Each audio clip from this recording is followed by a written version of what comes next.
Bom, nos delhamentos experimentais, que a gente tem os mais comuns, né? A gente tem inteiramente causalizado, blocos ao acaso e quadrado latino. É claro que a gente tem uma série de outros delineamentos experimentais, principalmente na vegetal. A vegetal está quase que no estado da arte, de todos os delineamentos experimentais possíveis que a gente tem.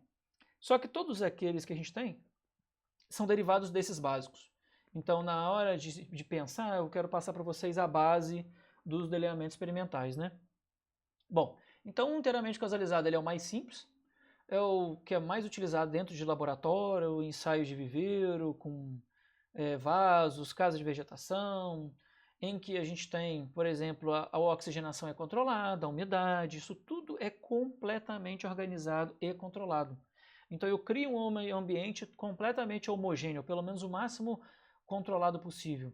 E aí a gente pode utilizar sim esse inteiramente causalizado. Bom, como principais características, a gente utiliza os princípios, óbvio, da repetição e da causalização e do controle local, só que o controle local não está no modelo, ele vai estar simplesmente no controle e organização desse ambiente, para poder ser o mais homogêneo possível. Os tratamentos são distribuídos nas parcelas, de forma inteiramente casual, e em números iguais ou diferentes repetições. Também não tem problema ser desbalanceado, só não pode ser muito desbalanceado. Por que não pode ser? Porque aí a gente pode acabar inflacionando o erro. E aí, inflacionando o erro, talvez a gente espere alguma coisa de um tratamento que no final não se tenha, porque o erro também, novamente, vai ser altíssimo. Então, é claro, pode ser desbalanceado? Pode, mas tem que tomar cuidado pelo grau de desbalanceamento. Para fazer a instalação, né, o único requisito que a gente vai ter é ter certeza da homogeneidade das condições ambientais do material experimental. Então, eu quero fazer um experimento com ratos, em que eu sei que o ambiente é completamente o mais homogêneo possível. Eu posso repetir isso quantas vezes que for ao longo dos tempos, com novos animais, nas mesmas fases, que eu vou conseguir fazer essa repetição. E aí sim a gente pode usar esse delineamento inteiramente causalizado. Bom, qual é a vantagem? Ele é extremamente flexível, porque o número de tratamento pode ser desbalanceado ou não. Obviamente, novamente, depende do número, né, desbalanceamento. O número pode, o ideal é que seja o mesmo número, é o ideal, não quer dizer que só pode acontecer por isso. A análise estatística é simples, mesmo que seja desbalanceado, então é bem simples a gente fazer com o modelo de inteiramente causalizado, a gente vai ver na prática. O número de graus de liberdade para estimar o experimental é simplesmente o desvio do padrão residual, que é o maior possível. Ou seja, eu tenho o meu número de observações, eu tiro 1, pego o meu número de tratamentos, retiro 1, a hora que eu pego essa diferença, eu vou ter o meu grau de liberdade residual. Como desvantagem, eu preciso que as minhas parcelas sejam o mais homogêneo possível para poder a gente conduzir o experimento.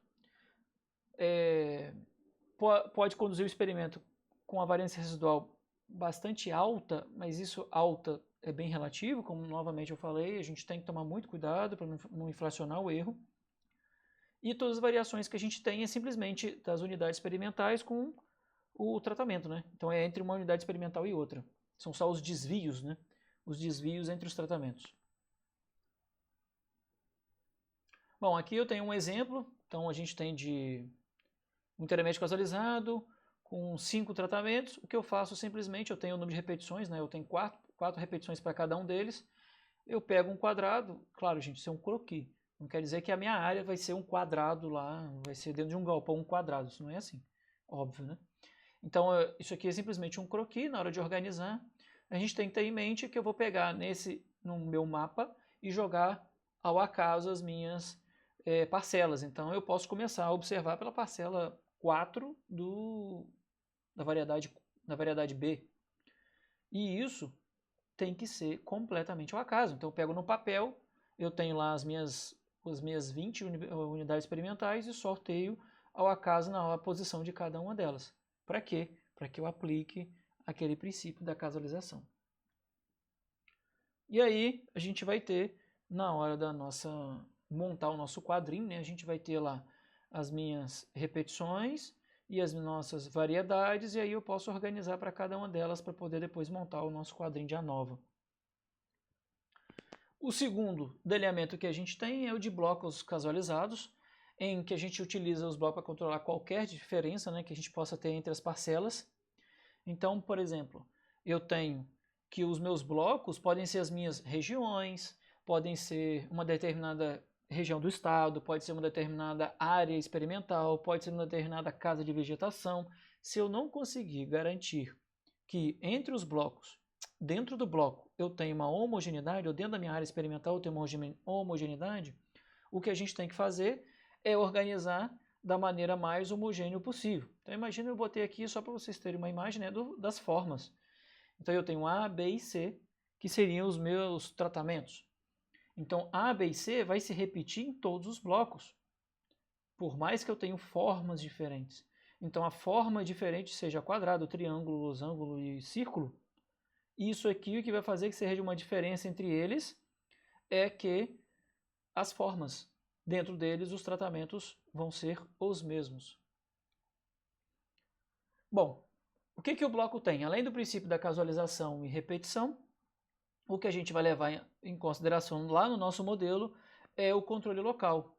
Então eu posso ter diferentes áreas dentro da minha fazenda em que pode ser que elas não sejam homogêneas entre elas. Se elas não são homogêneas entre elas, o que a gente faz é construir blocos. Então eu quero que seja o mais homogêneo dentro de cada uma dessas regiões, para controlar o máximo do meu erro experimental. Então as parcelas são distribuídas em grupos ou blocos, e o erro que a gente vai aplicar ali é o erro do controle local, de forma que elas sejam o mais uniforme possível dentro de cada bloco, né? Tem que ser o mais homogêneo. Então a gente imagina assim, dentro do bloco a gente tem um delineamento inteiramente causalizado. Por quê? Porque lá eu vou ter as minhas repetições e dentro dele eu vou ter o mais homogêneo possível. Então fica na cabeça, na hora de montar um bloco eu tenho que pensar que o bloco internamente tem que ser o mais homogêneo possível.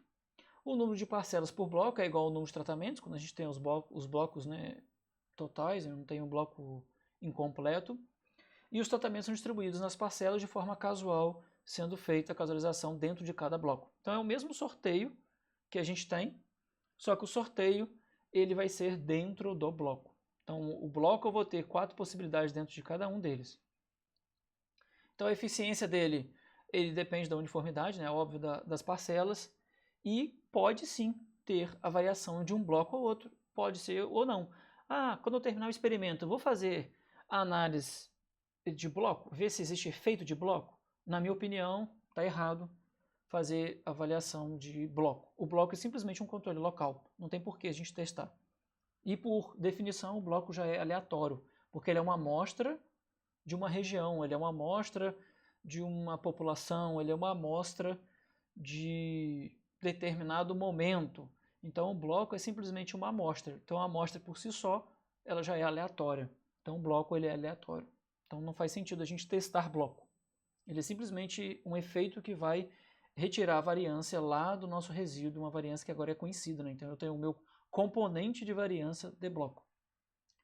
A forma dos blocos não influi, então pode ser retângulo, quadrado, pode ser, depende da sua área experimental. Então não faz diferença o formato dele. Como vantagem, ele permite controlar dentro do bloco, né? Pode ser que exista uma diferença entre os blocos, mas dentro do bloco a gente consegue ser o mais homogêneo possível, e dentro de certos limites pode ser utilizada para qualquer número de tratamento e de blocos, né? Então depende também da área, o tamanho de cada bloco. Você tem que pensar na sua logística. Ele conduz uma estimativa mais exata para a variância residual mais precisa, ou não, mais precisa, que a gente tira também a variação dentro da variância residual. E quando em condições heterogêneas, né, se a gente tentar aplicar um inteiramente causalizado e ele está heterogêneo, no ambiente está heterogêneo, a gente vai ter uma estimativa muito melhor do erro experimental com o bloco do que com o inteiramente causalizado. Então depende muito da região e de como vai ser o seu ambiente. A análise de variância também é extremamente simples, né? E possui apenas uma causa de variação a mais do que o anterior. Então a gente vai ter que ter um efeito de bloco. Como desvantagem, a gente precisa que que tenha uma homogeneidade dentro do bloco e por isso a gente vai ter que ter um certo cuidado na hora de aumentar o nosso número de tratamento, né? Porque pode ser que seja inviável. Outra desvantagem, que pode ser que isso na hora de contar lá no grau de liberdade do resíduo, é que o bloco vai sim reduzir o número de grau de liberdade para o resíduo. Então, na hora de planejar o experimento, veja se o número de grau de liberdade do resíduo, aquilo que a gente já falou, que lá no Pimentel Gomes tem 10, eu particularmente uso 12, mas isso também tem que tomar muito cuidado com o experimento, porque se a gente começar a consumir muito desse grau de liberdade, acaba que a gente vai ter uma variância muito alta. E essa variância muito alta, novamente, talvez a gente inviabilize todo o experimento. Então aqui eu trouxe para poder trazer para outra área um experimento agrícola, né, em que a gente tem uma área e a gente subdividiu essas três áreas o mais homogêneo possível e aí fez teste com diferentes pneus para ver se a eficiência, né, o consumo de combustível utilizando essa área. Então a gente pode utilizar o bloco, né, 1, 2, 3 e o 4, naquele caso ali, e aí dentro de cada bloco a gente vai ter os nossos tratamentos. E aí no segundo bloco a mesma coisa, no terceiro bloco a mesma coisa, no quarto bloco a mesma coisa. Obviamente, dentro do bloco o que é feito é uma aleatorização, uma casualização na hora que a gente vai distribuir esses tratamentos. E por último, dos tratamentos básicos que a gente tem, não é muito utilizado, dependendo da área. Quando a gente tem a área de nutrição, utiliza muito, principalmente nutrição de ruminantes e de não ruminantes. A gente utiliza muito o quadrado latino, e aí eu trouxe para vocês aqui um pouco do quadrado latino. Então, ele, no caso do quadrado latino, é como se a gente tivesse aplicado, como o próprio nome diz, né, ele é um quadrado, então a gente vai ter uma linha e uma coluna. Tanto na linha como na coluna, a gente vai precisar que seja o mais homogêneo possível dentro da linha e dentro da coluna. Então, se for preciso, por exemplo, estou fazendo um experimento em que eu estou avaliando dietas em diferentes períodos. Então, não importa para mim o período, e sim a dieta. Então, eu posso avaliar em diferentes animais e ao longo dos períodos. Então, no caso, eu posso ter um controle experimental os animais e o outro controle experimental o período. Por quê? Eu não quero comparar período 1 contra período 2, período 1 contra período 3. Não. O que importa para mim é avaliar a dieta, sendo que eu tenho como controle experimental, o controle local, tanto o período como também os animais, nesse caso.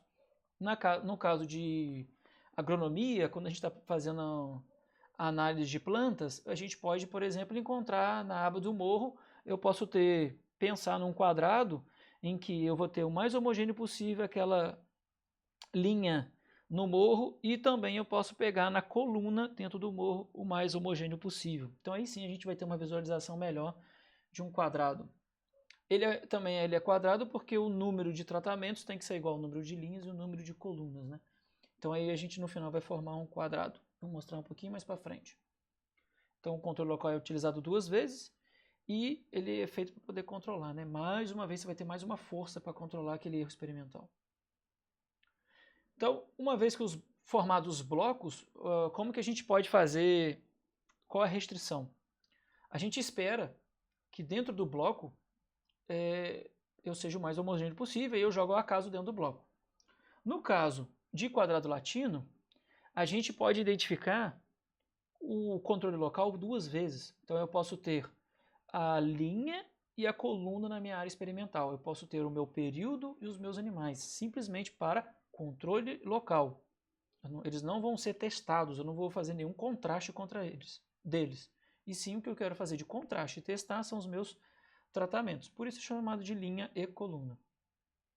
Então imagine aquele mesmo exemplo lá do bloco, em que eu tenho as minhas formas e também cores, para diferenciar eles. E aí o que a gente pode fazer é, olha, eu posso separar as minhas colunas sendo as formas e as minhas linhas, as minhas cores. E aí quando eu organizar eu vou ter um quadrado com diferentes formas e cores. Como é que é feito para fazer a casualização? O quadrado latino é diferente dos outros, porque os outros é simplesmente eu pegar no inteiramente casualizado, eu pego e pego o meu croquis e faço um sorteio aleatório. E aí, no bloco, é a mesma coisa, um sorteio aleatório, só que dentro de cada bloco. No caso do quadrado latino, eu tenho toda uma sistemática. Então, o que eu faço? Eu tenho a minha linha. Então, a minha linha eu tenho A, B, C, D e E. Nesse caso aqui com 5, né? A minha coluna, mesma coisa. A, B, C, D e E. A gente vai formar esse quadrado aqui. E aí, o que eu vou fazer? Eu vou pegar esse quadrado. Num primeiro momento, eu vou pegar a casualização dentro da linha ou da coluna, independe, vocês decidem qual dos dois que vocês querem marcar. Então, se eu quiser começar a marcação pela coluna, eu venho e faço o sorteio dentro da coluna. Se eu quiser marcar pela linha, eu venho dentro da linha e começo o meu sorteio.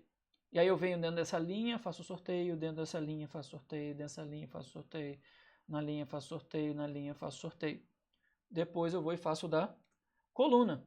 Então, depois que eu tiver um quadrado novo com os sorteios dentro das linhas, eu vou dentro das colunas e faço um novo sorteio.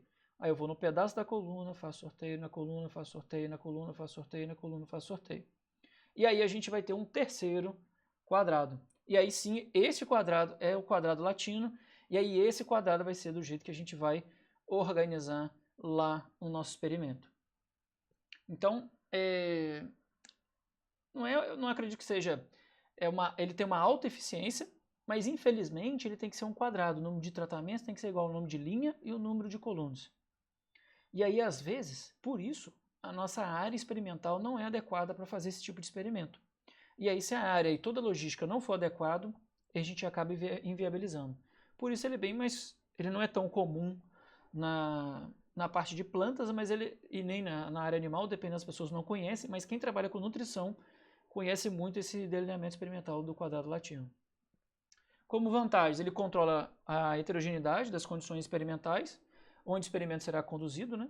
E como ele é um delineamento que tem o princípio de controle local, a gente vai fazer esse controle local 2 vezes, tanto na vertical como na horizontal. Então a gente está ajudando muito a reduzir esse inflacionamento do erro experimental. Então a gente está tirando um erro experimental que iria acabar lá no erro, né, no parâmetro erro do meu modelo, ele está indo para dentro do meu modelo. Se ele está indo para o meu modelo, eu vou ter um componente de variância, linha e de coluna, e isso ele vai sair do meu componente de variância residual. Então, se ele sai do componente de variância residual, eu estou reduzindo o meu erro experimental. Ele conduz estimativas menos elevadas, né, do erro experimental, como eu acabei de explicar, pelo fato desse controle local ser feito 2 vezes. É como se eu tivesse blocado 2 vezes a minha área. Só que é blocado em relação à linha e blocado em relação à coluna. Como desvantagem, todo mundo tem que ficar na mesma área ou na mesma região, né, para que seja o mais homogêneo possível. Não adianta eu pegar e fazer um quadrado aqui em Campos e um outro quadrado em Talcara, um quadrado latino, né, não um bloco, se, na verdade, eu tenho esse fator, que é a região, e aí eu não estou conseguindo fazer essa variação, pegar essa variação, essa linha ou essa coluna. Então, a gente precisa que eles fiquem no mesmo local e pode ser que isso inviabilize o nosso experimento. Exige que o número de tratamentos seja igual ao número de repetições, então se o tratamento for uma área grande, você vai ter que fazer algo gigantesco. Então, o normal é que a gente tenha não menos do que um bloco, um quadrado latino de 3 e 4. Então, geralmente a gente faz um quadrado latino de 5.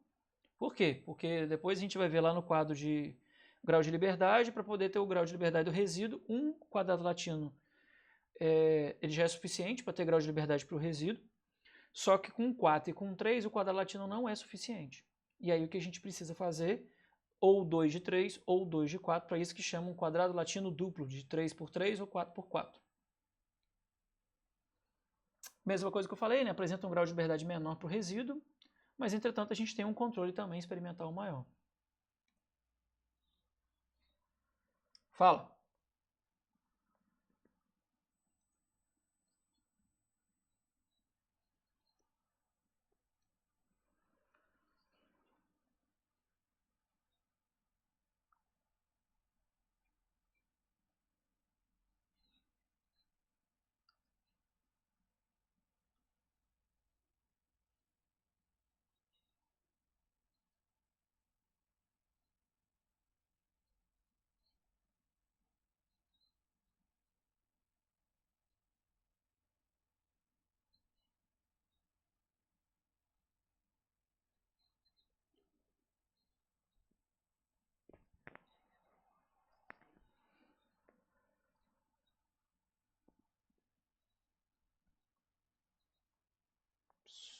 Sim, isso. Então, se fizer todos os testes, dá uma trabalheira miserável para você conseguir provar isso, aí a gente submete à revista e o revisor fala: grau de liberdade nessa quantidade eu não aceito, aí ferrou. Entendeu? Porque na hora de revisar, a gente tem que pensar que o cara também vai olhar. Aí sim, se você fizer comprovar, dar um trabalho miserável, se isso compensar, se for melhor, compensar e arriscar fazer um quadrado latino 4x4 e no final funcionar, beleza, concordo. Faz, beleza, vai ser feliz. Agora imagina você fazer o experimento, você faz tudo bonitinho e aí você depois nesses testes não dá significativo, não dá, ele diz, olha, não está adequado. Faz o quê? Jogou tudo fora. Entendeu? Aí acaba tendo que fazer um novo quadrado latino.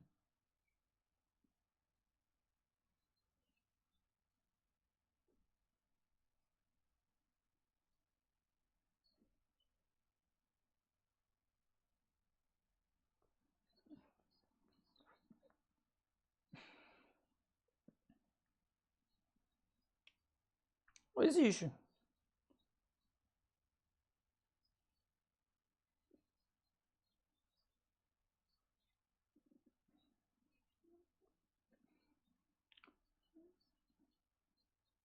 Não quer dizer, mesmo que a gente já conversou antes, não quer dizer que estar publicado está certo.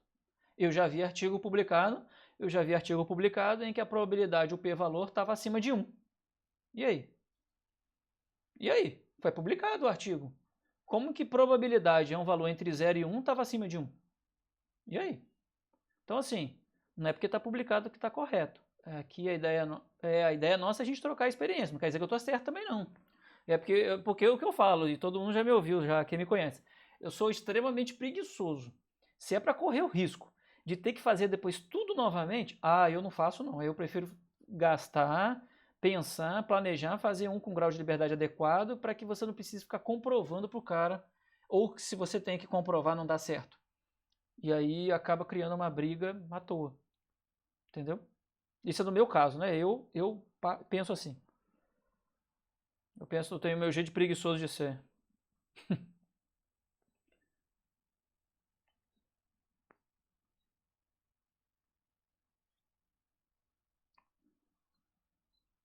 É isso.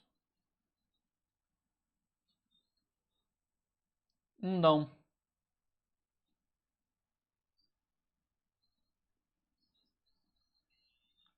Justificar, mano. Às vezes não tem o que fazer. Vai que alguém em algum momento você planeja um negócio perfeito, direitinho com as dietas. Vai que um desgraçado jogou ureia sem querer dentro do coxo. Acabou. Acabou. Acabou o experimento. Acabou. Acabou. Ué. Então, assim. E aí você vai fazer um power test e não vai dar significativo, mas esteja tudo redondinho, caiu alguma coisa aleatória ali que atrapalhou todo o experimento. Se fosse um 5x5, talvez naquele momento ali o 5x5 entendesse. É claro que tem funções estatísticas para poder a gente fazer, o que chama de regressão robusta, né? Fazer aquelas coisas para poder retirar outlier. Retirar outlier, minto. Ponderar outlier. Ponderar outlier. Tem. Pode. Pode fazer um quadrado latino duplo. Você pode fazer um quadrado latino duplo.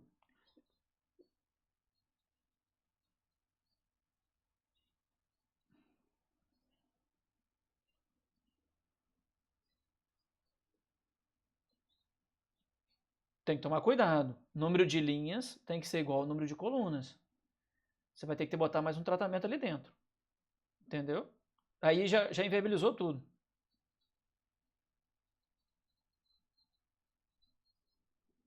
Sim,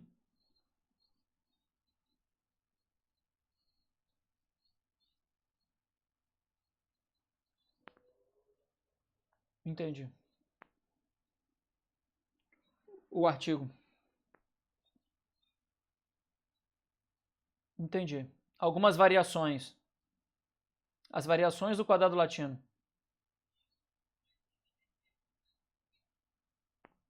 Entendi. Show de bola. Bom, aqui é só um desenho, um delineamento, né? Seriam 5 variedades de cana e as repetições, né, da área experimental. Só que na dúvida da fertilidade do solo, a gente faz a fertilidade em 2 direções. Então eu posso ter uma área que é na baixada e o outro que é na aba do morro.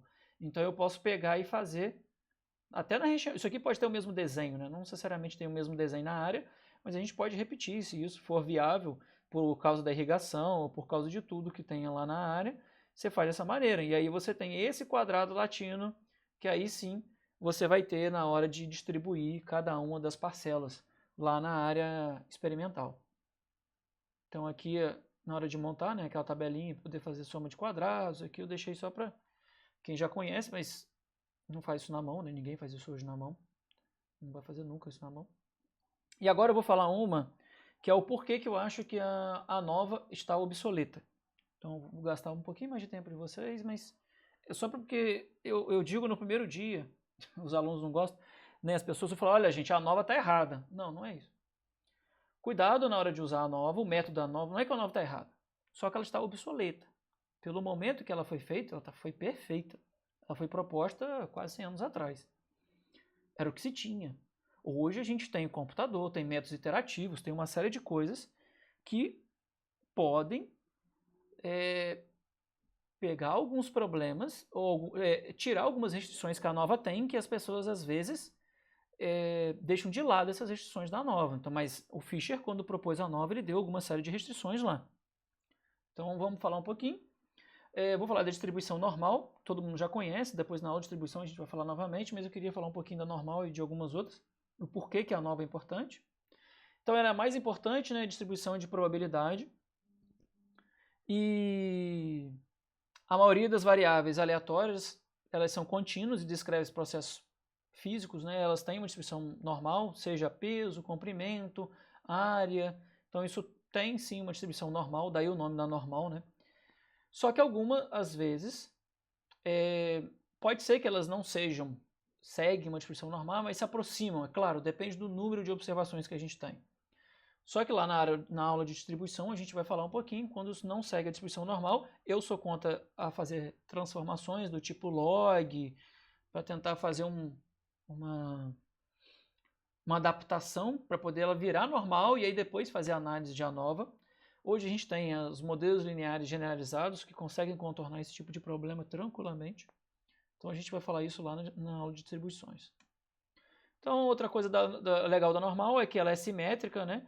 Então a gente tem um meio, uma média, e aí tudo à direita da média é igual a tudo à esquerda na média de maneira simétrica, e ela vai de menos infinito a mais, de menos infinito até mais infinito, né? Então eu posso ter valores negativos quando eu calculo a normal. Uma vez o desvio padrão dela, eu pego em torno de 68% da minha amostra. Se eu pego 2 vezes o meu desvio padrão, eu pego 95% da minha amostra, e se eu pego 3 vezes o desvio padrão, eu pego praticamente 99, quase 99,99% da minha amostra. Outra distribuição conhecida, que a gente já brincou um pouco hoje, que é a distribuição t-student, que quando a gente conhece o desvio padrão da população, a gente pode calcular um z-score, daí vem aquela normal padrão. E para amostras, quando elas são muito pequenas, a gente acaba utilizando essa distribuição t. E o legal é que a t tem uma tabela, né? Então a gente cria um t-score, e aí esse t-score a gente consegue fazer essa transformação, e aí leva para uma tabela, que aí essa tabela sim, ela é representativa, né? Então a gente consegue fazer vários testes por causa da tabela. Então, o que essa t-student faz? Ela representa a probabilidade de se encontrar uma média amostral menor ou igual a uma populacional, dado uma amostra aleatória. Então, eu posso fazer comparações entre amostras e também verificar se a minha média tem o zero incluído nela ou não. Então, eu posso sim fazer isso. Possui uma grande importância, né, para inferência e parâmetros da população nas análises estatísticas. Claro, e também para a fabricação de cerveja, né, como a gente já viu. Tem uma distribuição chamada distribuição de Q². Muita gente às vezes já ouviu falar em teste Q², só que a gente tem uma distribuição chamada distribuição Q². Também uma distribuição contínua, muito importante na teoria e inferência, por isso aqueles testes Q², né? E aí, da onde vem essa Q²? Então vamos pegar aqui, ó, sejam variáveis aleatórias independentes, normalmente distribuídas. com variância 0 e média igual a 0 e variância igual a 1. Quando que a gente faz isso? Quando a gente transforma aquela distribuição normal numa z-score, ou distribuição z, ou normal padrão. Então todo mundo que conhece aquela tabelinha da distribuição z, conhece a distribuição normal padrão. Então quando eu tenho uma normal padrão, eu posso sim pegar, imagina assim, eu tenho nas minhas, meu problema segue numa normal padrão, ou pego uma normal e transformo ela numa normal padrão, né? Em que eu tenho uma combinação da primeira, que é a variância do primeiro, variância do segundo, variância do terceiro, até a variância da quarta, ou seja, eu posso chamar variância P, esse P é chamado de grau de liberdade. E aí a gente pode sim usar Q quadrado para fazer intervalo de confiança. Então eu posso usar esse Q quadrado, distribuição Q quadrado, para poder fazer o cálculo baseado em grau de liberdade. É o mesmo grau de liberdade que a gente utiliza lá no quadro de ANOVA. E outra coisa que a gente pode fazer é o teste Q quadrado, que eu vejo se a minha frequência teórica está igual à frequência experimental. Tem que tomar muito cuidado, porque tem muita gente que faz um experimento padrão e diz que aquele experimento padrão é a frequência teórica. Imagina assim, eu estou fazendo uma série de tratamentos para ver se eu consigo aumentar a minha taxa de gestação do meu rebanho. E aí, o que se faz? Eu vou fazer um primeiro tratamento meu, tratamento controle, ou seja, eu não vou fazer tratamento nenhum, vou fazer a minha frequência lá daqueles meus animais, eu digo aquela frequência teórica. Aí eu faço um protocolo de inseminação para poder aumentar a taxa de gestação. E aí eu vejo que esse protocolo, na verdade, reduziu a taxa de gestação em relação ao meu controle. Isso está correto? Usar um teste Q quadrado? Na minha opinião, está incorreto. Por quê? Porque se a frequência é uma frequência teórica, não quer dizer que o seu experimento controle ele é o teórico. Pode ser acontecido qualquer coisa do acaso que fez aquela frequência ser gerada daquele experimento. Então o controle, nesse caso, não é o teórico. Poucas coisas eu acho que é o teórico. Então, um dado não viciado, eu tenho lá dos lados 1:6. Cara e coroa eu tenho para meio. Sexo macho e fêmea eu tenho para meio. Então isso tendendo ao infinito. Fora isso, poucas ou nenhuma eu encontro como frequência teórica verdadeira. Então, muito cuidado na hora de se utilizar esse teste Q quadrado para tentar fazer esse tipo de avaliação. E a distribuição F. Então, lá no quadro da ANOVA, todo mundo conhece, eu vou lá no meu F tabelado, eu vou no meu F calculado. Então, eu faço o meu F calculado, só que, na verdade, o que vocês têm que pensar um pouco, a gente tem que discutir também um pouco, é que a F, quando o Fischer propôs a distribuição F, é que o F ele é o quadrado médio do resíduo, o quadrado médio do tratamento dividido pelo quadrado médio do resíduo. Ou seja, eu tenho a minha variável que segue uma distribuição Q quadrado dividido pelo seu grau de liberdade, ou seja, é o meu soma de quadrados dividido pelo meu grau de liberdade, eu tenho o meu quadrado médio do resíduo. A mesma coisa eu faço com resíduo. E aí eu vou lá na minha tabelinha, e lá na minha tabelinha eu vou ter grau de liberdade do tratamento, grau de liberdade do resíduo. E eu vou e olho na minha tabelinha ver se o meu F ele é significativo ou não. Então a distribuição F ela é teórica, ela foi baseada em uma razão entre duas Q quadrado. Bom, então o que é a aplicação do teste F, da distribuição F? Né? A gente usa ela como teste de igualdade entre duas variâncias.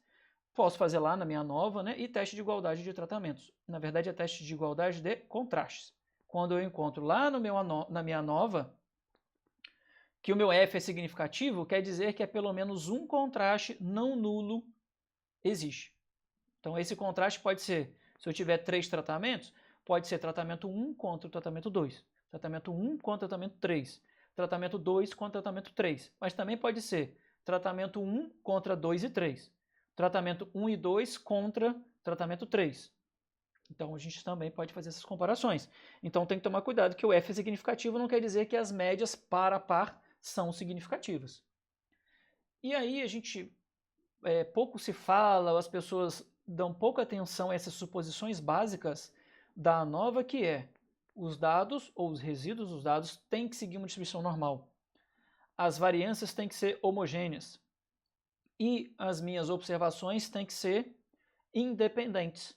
Ou seja, eu não posso ter heterogeneidade da minha variância e também eu não posso ter uma medida repetida no tempo.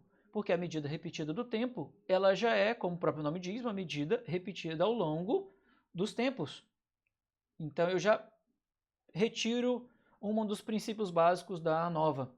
Se eu falar que eu tenho uma variância heterogênea, um tratamento segue uma variância e outro tratamento segue outra variância, a ANOVA está errado. Não está errado a ANOVA, está errado utilizar a ANOVA. E se os meus dados não seguem distribuição normal, novamente, utilizar a ANOVA está equivocado. Então, por que eu quis falar dessas 3 distribuições nesse momento para vocês? Porque eu já comecei a falar que a ANOVA está obsoleta. Por que obsoleta? Porque você é enrijecido por essas restrições. Você não pode fazer a ANOVA, seja de inteiramente causalizado, blocos causalizados, quadrado latino, se a gente não tem nos meus dados, os meus resíduos, seguindo distribuição normal. Se não segue distribuição normal, eu não posso fazer a adaptação que é no cálculo lá para uma normal padrão. Se eu não tenho normal padrão, a minha soma de quadrados não tem distribuição Q quadrado. Se eu não tenho uma distribuição Q quadrado, quando eu calculo o quadrado médio baseado na soma de quadrados dividido pelo meu grau de liberdade, tanto de tratamento como de resíduo, eles não seguem uma distribuição Q quadrado. E se eu for calcular lá o meu cálculo de f, e esse f eu acho que eu posso olhar lá na tabela de f e ver se é significativo ou não, aquele cálculo é simplesmente uma conta que não segue uma distribuição f. Por quê? Porque o princípio básico de normalidade, o princípio básico a restrição básica de normalidade, variância homogênea e independente das observações, se isso não tiver, os dados não tiverem isso, está tudo por água abaixo. A minha ANOVA vai estar toda mentirosa. Ela é simplesmente uma conta matemática. Não vai ser nada. Eu não tenho meus dados como normal, minha variância como Q quadrado e meu valor de f calculado não pode ser comparável no teste de f tabelado. Bom, para dar um exemplo disso para vocês, isso é uma análise prática, isso é uma análise que eu fiz e a pessoa me pediu para rodar em ANOVA. Então era não lembro qual era a característica. Então a gente tem aqui os tratamentos 1, 2, 3, 4 e 5. Não lembro se era pH, turbidez de solução, alguma coisa do tipo. Então eu fui e fiz a ANOVA. Beleza, me deu resultado lá com distribuição baseada na distribuição normal. Olha o que aconteceu. Não, aí logo depois eu recebi na porta da minha sala o técnico avisando, olha, você está errado no seu tratamento estatística. O tratamento 1 do tratamento 5, existe uma diferença visual no tratamento, a resposta dos animais é completamente diferente. Falei, eu sei que é. Agora você me pediu para fazer uma coisa que estava errada. E eu sabia que você ia voltar e aí sim eu já tenho uma análise prontinha, toda resolvida. Por quê? Primeiro, a característica dele não tem como dar negativa. Não tem como dar negativo. E eu tive um intervalo de confiança negativo nessa 5. E aí, o que acontecia era que eu tinha uma inflação tão alta sobre o erro que todo mundo seguia o mesmo erro e essa 5 seguia esse erro simétrico. E aí esse erro simétrico fazia que ele se tornasse negativo no meu intervalo de confiança. E isso estava errado para essa característica. E aí o que a gente fez, que é o que vocês vão ver na aula de distribuições, eu vi que era assimétrica os dados e ela seguia uma distribuição gama. Então a gente vai ver lá um pacotinho no R de como fazer e eu vi que era uma distribuição gama. Na distribuição gama, sim, rodei os dados, olha como eu tive uma redução do meu erro experimental. E aí sim, quando a gente fez o teste, comparamos e vimos que realmente o tratamento 1 é completamente diferente do tratamento 5. Então, gente, não é só da distribuição que a gente erra na hora de analisar, é desde o planejamento. Isso aqui que faz um tratamento ser diferente estatisticamente de um ou não. Se eu tiver essa barra de erros e essa barra de erros é um intervalo de confiança, se esse intervalo de confiança se justapõe, eu não tenho uma diferença estatística. Ou seja, se o erro experimental é tão alto a ponto que eles vão se passar, eu vou ter um cruzamento entre esse intervalo de confiança, eu não vou encontrar uma diferença estatística. Daí, pensar que desde o planejamento, eu tenho que pensar no meu delineamento, tenho que pensar no meu controle local, tenho que pensar tudo, porque senão eu vou ter uma inflação do meu resíduo. E aí sim, eu faço tudo correto na hora de analisar, eu faço uma análise equivocada, não estou dizendo que todas as vezes a nova está errada, para esse problema a nova estava errada, porque ele não tinha uma distribuição normal, e aí o que eu tinha era que eu não tinha diferença entre os dois tratamentos, quando na verdade eu tenho sim um erro experimental. Se vocês olharem aqui, ele é assimétrico, a distância que ele da média vai para baixo é diferente da distância que ela vai para cima. Por isso eu usei a distribuição gama. E por isso a gama foi melhor, porque ela é assimétrica. Esse caso aqui é um assimétrico. E a gama não tem, entre os seus espaços lá amostral, eu não tenho valores negativos. E se minha característica ela também não pode ser negativa, na natureza não vou encontrar valores negativos, também tem que tomar cuidado na hora que a gente está avaliando com distribuição normal e encontrar valores negativos. Bom, era isso que eu tinha para falar com vocês. Qualquer coisa, estou à disposição.